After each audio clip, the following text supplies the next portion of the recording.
మీకు తెలుసా? తిరుమల శ్రీ వెంకటేశ్వర స్వామివారికి ప్రతిరోజు ఉదయం నైవేద్యాల కంటే ముందే ఆలయ తలుపులు తెరిచిన వెంటనే పెరుగు అన్నం దద్దోజనం మొదటి ప్రసాదంగా సమర్పిస్తారు. దీని వెనుక ఒక ఆసక్తికరమైన పురాణ కథ ఉంది. పూర్వం తొండమాన్ చక్రవర్తి అనే రాజు శ్రీవారికి పరమ భక్తుడు. ఆయన ప్రతిరోజు స్వామివారిని బంగారు పూలతో పూజించేవాడు.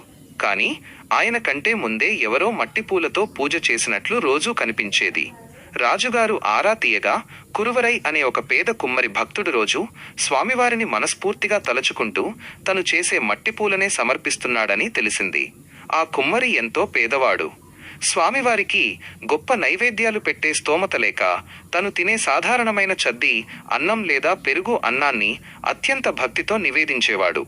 భగవంతుడు బాహ్య వైభవాల కంటే నిర్మలమైన భక్తికే లొంగుతాడు.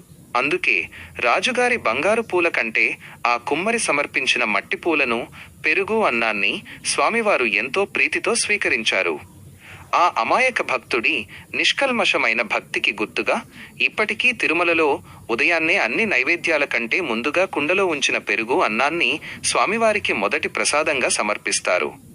దయచేసి మరిన్ని వీడియోల కోసం లైక్ చేయండి, సబ్స్క్రైబ్ చేయండి.